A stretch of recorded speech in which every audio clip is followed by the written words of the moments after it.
pretty much all these Dodges are Cummins. There's a few that weren't, like this red 85 right here. It's a gas truck, 59,000 original miles, Dana 60 front. I sold the front. This white truck over here, I just barely pulled it apart. It had an NV 4500 swap into it, and we used that transmission actually on the 04 Ford we just built. Engine's still there, runs great. Behind us here, so a lot of these were donors. This old truck right in front of us, 92 again if I remember right, it was a run and driving truck, and we pulled its engine and transmission and put them in a Ford for some ranchers just down here south of me. That's actually their old family truck. They bought that, as I understood it, brand new. This one on the ground right here, the first gen, and liked the engine and tranny so well that they wanted to keep them going forever, so we put them in about a 2000 Ford Super Duty. That's what I do mostly, is Ford Super Duties. So pretty much all these were conversion donors. This white 95 right here, the engine and tranny out of that are actually going into, and I ought to follow up with him. He's a good friend of mine. I just haven't talked to him for a while. It's a 72 Chevy Suburban 3-door that he's building into a true 4-door crew cab short bed Cummins. Huh. I have two friends building similar trucks like that. One's south of me and one's northeast of me. So yeah, these three trucks, they're all matching models and really close in years. The dark blue one is by far the best shape as far as rust and glass and everything. I brought them home actually with the crazy idea of maybe taking two of them and building me a cab over crew cab. You know, with a little sleeper and stuff. Yeah. And just, I'm not going to get to it. So I've had guys interested in them, but they are kind of rough. I mean, it would take somebody that either wants to do like a rat rod or some really wild custom build. But good stuff to work with. I have a clear, clean original title on this one. But I figured between at least two of them, somebody could build something really pretty fun. Yep. Yeah. Piece it together. Pretty unique. And I realize, you know, the older cab overs are really hot, you know, little pug nose cab overs and stuff. These aren't quite old enough to be in that genre, but they're close. Right. And if somebody wants something a little unique and nowhere near as much money, might be a great option. Yeah. So then this truck is an 81, and it's another Air Force truck. Some of these door latches are sticky. I don't remember. Oh, not that one. So it's still Air Force blue. Yeah. Once again, nothing but a slight surface rust in a couple of spots. Yeah, I mean, interior's rough, but there's no rust. I mean, little solid, surface rust. Really solid body. And yeah, it needs totally gutted. You know, just gut everything out of it, roll everything out of it. But got great, you know, gem to start with because no cancer at all. Yeah, you can see that original Air Force blue underneath of that.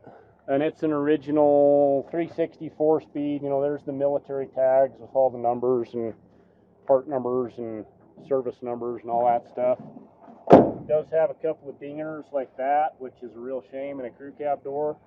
And I'm not a body guy. I'm just not. I mean, to me, body work is you take a body part off and you put another body part on. Right. But I've got, you know, guys that are friends of mine that look at that and say, well, the actual crease isn't too bad. It is going to kind of be an issue because there'll be a little bit of stretching. So when you go to straighten that, it's going to be tough. But they say that's readily fixable. And the structure of the door is fine. Right. So it works just fine. And the nice thing about the crew cab rear doors is there's so much access to that panel to get leverage behind it. You can really work on them. Yep. Yep. So once again, you know, no rust. I've crawled onto this. I've got pictures under it. There's no stress fractures like I'll see on a lot of trucks that saw a lot of rough roads, and we'll look at a couple of cabs that have stress fractures. Yeah, this is a... Nothing special there, but 360 4-speed, 205 T case. That's one issue I've seen, and I've got a 78 up here that's that way, so it's another Air Force truck, but it's the full-time setup with a 203. Nowhere near as desirable. Right. But of course, with what I'm doing, I don't really care because all the drivetrain and axles and everything just come out, and they're all first-gen Cummins. So on stuff like this, all I'm at is the body. Right. That's exactly how it goes. Once again, it's got some dingers. This crew cab door is actually really good. That one's got what I call a Tupperware dent because it'll mostly pop out. Yep. And clean, clean drip rails and roof lines, which is really super important. Yeah, this one's nice. This is a perfect, needs a little work, but this is kind of what my truck looked like when I bought it. When you got it? Yep. About this shape. No rust, but just rough, and I had to do a lot of work and clean it up. And frankly, I think this could be a driving truck. The starter motor's sitting in the cab, and there's a few ticky little things off of, but it wouldn't surprise me if somebody wanted to, they could get it running and driving with the 360. Mm-hmm.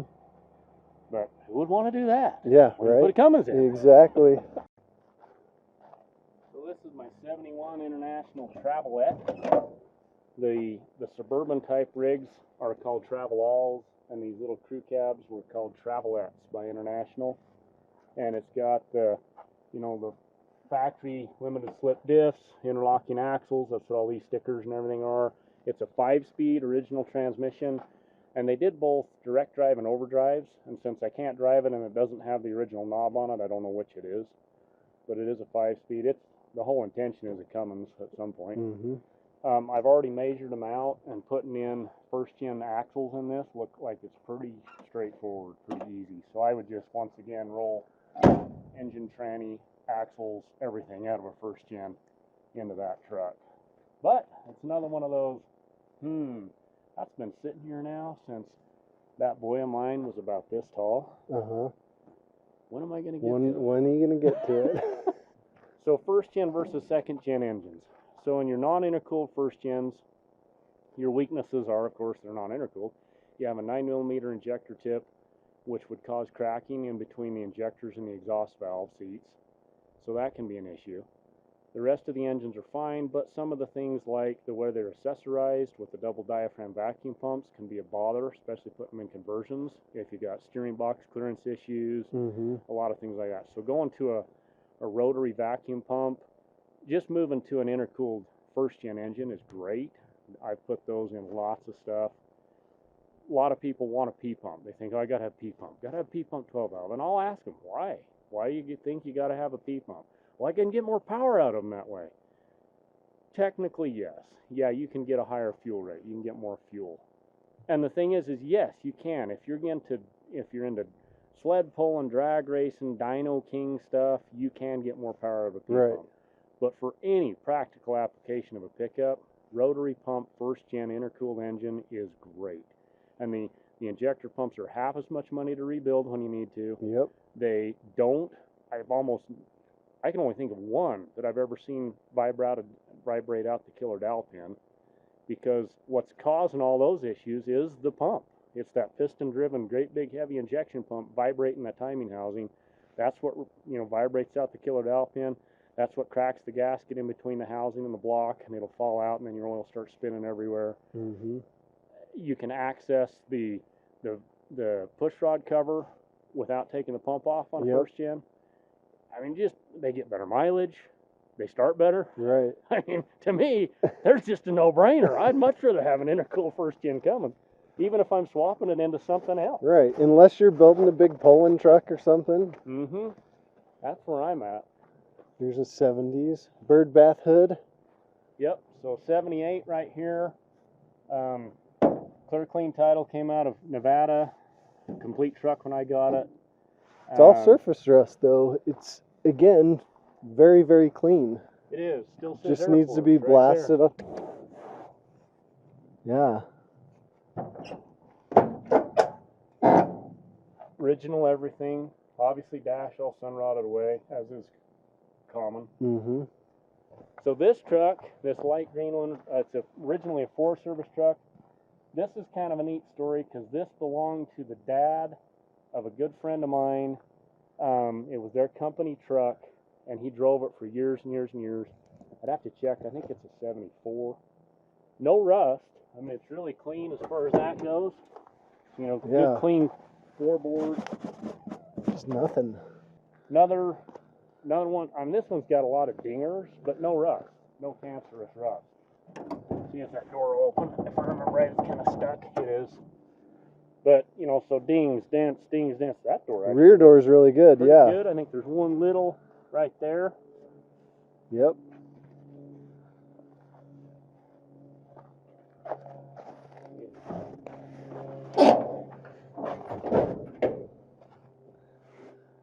Yep, this is, if you're going to build a crew cab, this is what you got to start with. This was a running, driving P-pump 12-valve Cummins conversion. Had a Ford Dana 60 solid front axle in it. The friend of mine, he bought it just to pull the engine out and put it in his Ford. He drove it home from Idaho. So we'd have, you know, it was a built. It was a pretty hot built engine. He drove it home from Idaho, pulled the engine out, put it in his Ford, and then traded me the rest of it. But it still has the motor mounts for it. This would be easy to put back together if somebody wanted to. So in other words, nothing's been cut, nothing's been hacked. If somebody wanted to put a Cummins back in that, yeah, you know, solid axle, 5-speed setup, it's, you know, it had an NB 4500 in it. This would be an easy one, and I'd love to sell that, just the whole thing. Very clean too. Alright guys, I hope you enjoyed that footage down at John's property. He's a real cool guy. He knows the stories about all of his trucks. And as you can see, he's got tons of trucks. So some of you guys may not realize this, but the reason I went down to John's place is because I'm really looking for another first gen to build on the channel. I'm still going to keep working on my truck. The big thing I need to do is paint it. But I'm looking for something a little more stock. That hasn't had any modifications done to it, so I can go through, do all those modifications and show you guys how to do every single one of those. I've done a lot to my truck, and some of it's hard to show you because I can't really undo what I've done and go back and show it to you. It just doesn't make sense. So I'm on the lookout for a pretty stock truck. Hopefully in the next couple months I'll find something so we can build it together. I've got some exciting stuff for this truck. I just pulled out a new rear seat out of a Ford F-150. It's black leather, matches my front seats. It's going to be tricky to install, but it should look really good. Just today I got lined up a trade deal with someone locally to get a 5-speed actually. I've always wanted to 5-speed swap this truck. And it looks like that's going to happen. He's going to be pulling one out of his first gen in the next month. So I'm going to go drive his truck this week, see how the transmission feels, and then work out a deal with him. And we're gonna trade transmissions and gonna 5-speed swap this thing. So that should be really fun to see. I've read so much about how to do it. It shouldn't be too hard, and I'm excited to show you guys how to do it. So if you're new to the channel, remember, click that subscribe button. Please like the video. It really helps the channel grow. If you have any questions or comments, feel free to ask. Until next time, we'll see you guys later.